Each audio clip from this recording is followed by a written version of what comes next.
May 3rd, 2026. The Storm Prediction Center's Day 1 outlook is quiet. No enhanced risk, no watching effect.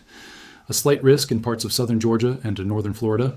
Afternoon supercells, hail and damaging wind. Possible tornado in the narrow zone near the front, but nothing like the level 4 high-risk days, nothing like the Enid EF4, nothing like the 11 consecutive days above level 3 that defined the last week of April. And if you are reading just that outlook, just the today forecast, you might think the season has shifted, calmed, settled into something more like a normal early May. You would be wrong. Because in the day 4 through 8 outlook, the medium range product that tells you not what is happening today but what is building toward you, the Storm Prediction Center has already documented what is coming.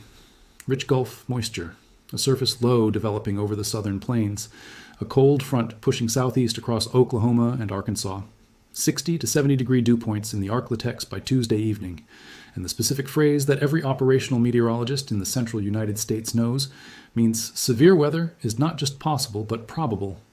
Forcing for ascent should increase with the approach of the surface front and as a low-level jet increases Tuesday evening.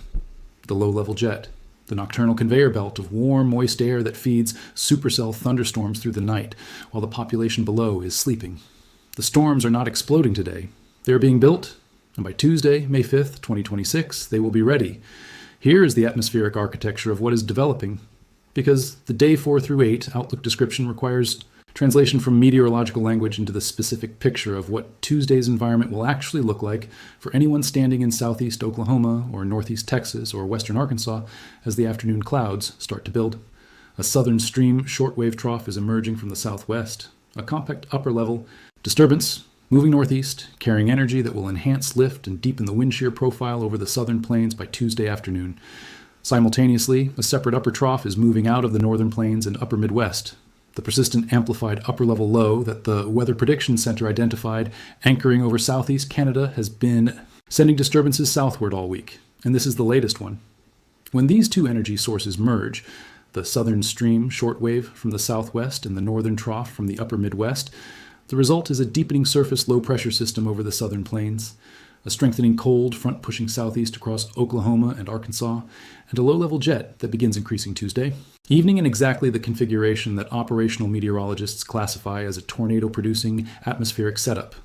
The specific numbers in the SPC Day 4 through 8 outlook are the kind that experienced forecasters circle and watch. 60 to 70 degree Fahrenheit dew points by Tuesday afternoon and evening across southeast Oklahoma and the Arklatex. This is the moisture parameter. Dew point temperature measures the moisture content of the air more directly than relative humidity.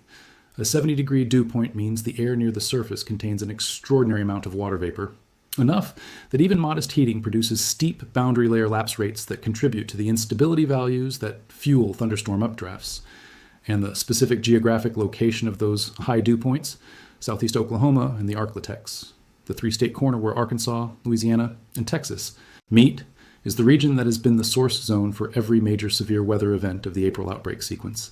The geography has not changed. The moisture is returning to exactly the same reservoir that fed the April outbreaks, and the trigger, the merging upper-level energy, the surface low, the cold front, is arriving on a schedule that the SPC's medium-range modeling has now confirmed with enough confidence to include it in the Day 4 through 8 product. Here's the context that makes Tuesday's potential setup more consequential than its day-alone parameters would suggest. The cumulative season context that every forecaster is carrying into their assessment of May's first major event. As of May 3rd, 2026, the Wikipedia Tornadoes of 2026 page documents an extraordinary season that is already in the record books by multiple measures. 15 tornado-related deaths globally in the year so far, 12 in the United States. 3 major outbreaks in March, including the Union City, Michigan EF3, that killed 3 people and prompted Governor Whitmer to demand an investigation into the absence of a tornado watch. The April outbreaks producing over 260 tornadoes and 8 deaths from the April 22nd to 27th sequence alone. The NWS Chicago office documented that the Storm Prediction Center had outlooked at least part of the Chicago forecast area for severe weather on 15 days so far in 2026, including an unusual number at level 3 enhanced risk, or higher. The NWS description of the season through mid-April: the lower Great Lakes region has been a hotspot for severe weather, with a remarkably active corridor from eastern Iowa into southern Wisconsin and northern Illinois, and the Kankakee River Valley recording potentially state record large hail of over 6 inches in diameter. 6 inches. larger than a softball, in a single storm cell that also produced an EF3 tornado. The season that produced all of that is now entering May, which AccuWeather describes as the month where the focus shifts toward traditional Tornado Alley, from central Texas to eastern Nebraska, with the highest tornado risk of the entire year concentrated in a corridor that Tuesday's setup is pointing directly at. The AccuWeather 2026 Severe Weather Forecast, published in February and being validated by the season in real time, quantified the season's expected scale: 1,050 to 1,250 tornadoes across the United States for the full year, compared to 1,544 preliminary tornado reports in 2025, below last year. But the AccuWeather meteorologist Alex Duffus added the sentence that every community in the threat corridor needs to internalize before Tuesday. Do not let your guard down this severe weather season. Flash floods and damaging wind gusts can be just as destructive as tornadoes and often impact a much larger area. Tornado reports may trend lower than last year, but it only takes one storm striking a densely populated or vulnerable community to make this a devastating season. One storm, one densely populated community. The Enid EF4 was one storm. The Rochester tornado was one storm. The Marysville, Kansas EF3 that destroyed the farmstead and carried a 45,000-pound combine 140 feet was one storm. The total count for the season does the weather treks. U.S. analog analysis provides the clearest framework for understanding where May 2026 fits in the seasonal pattern, and its conclusions are both reassuring and cautionary in equal measure. The forecast, built on analog years, including 2023, 2009, 2001, 1985, 1976, and 1951, projected a front-loaded season. More opportunities for severe weather in March and early April, followed by a tendency toward quieter conditions in many areas by May. The analog years, springs that featured a transitioning or persistent La Niña with a negative Pacific decadal oscillation and similar upper air patterns, showed that the classic Southern Plains tornado alley tends to be less persistently active than in strongly El Niño years. Less persistently active. That phrase does not mean quiet. It means the explosive, week-long level 3+ streak of the April outbreak may not repeat in May in the same geography, but it absolutely allows for individual days of significant severe weather, individual surface low developments, individual arc-latex moisture surges that produce the specific environment Tuesday's SPC outlook is already describing. The analogs say May is quieter on average. The setup for Tuesday says average is not the right frame for what is building over the Southern Plains right now. Here is the specific geographic focus for Tuesday's threat.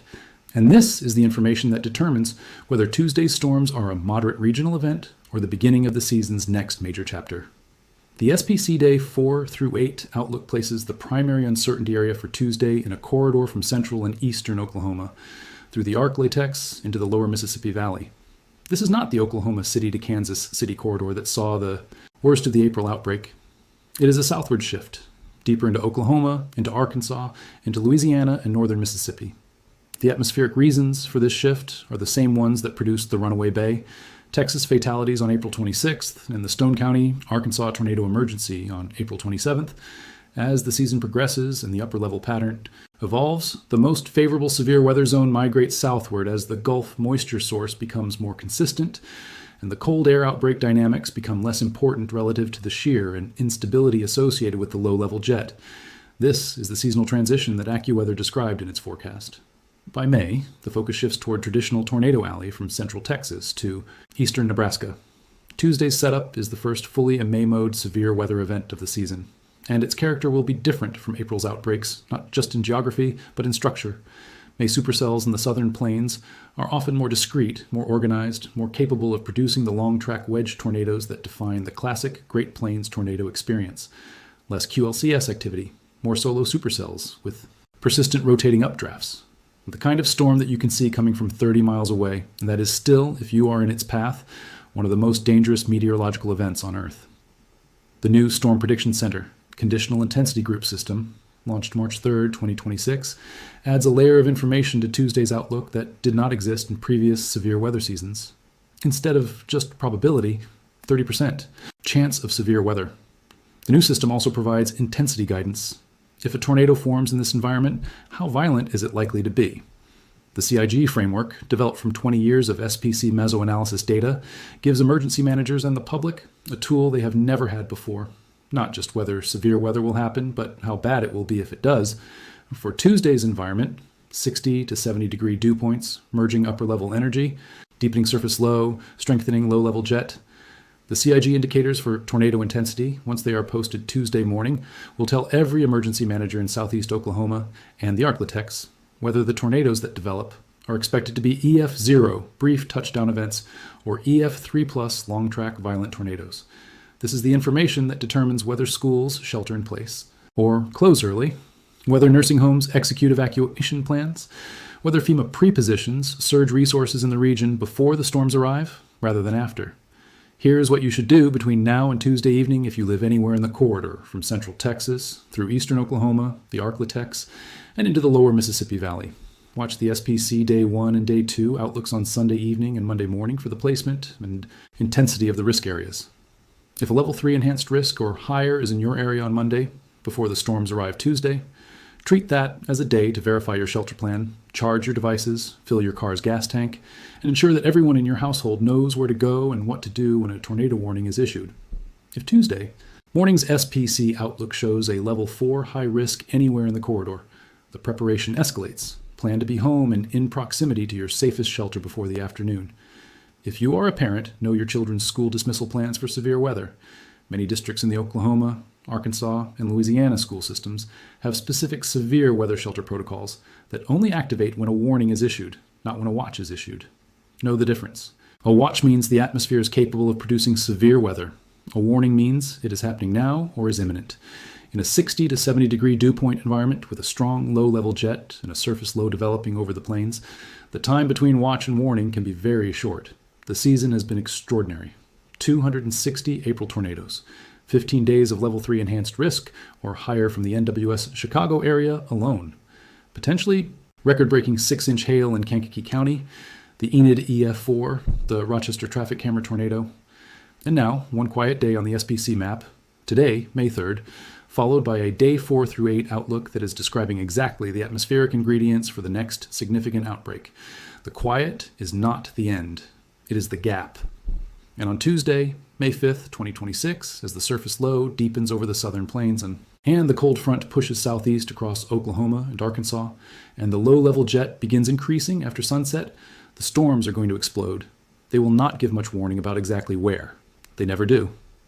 But the atmosphere is telling you they are coming. The SPC is telling you they are coming. And the season that has produced everything it has produced since the first week of March has not finished making its case. Watch the outlooks. Know your shelter. And when the watch is issued, not the warning, the watch, move toward safety before the next chapter of this season writes itself without you.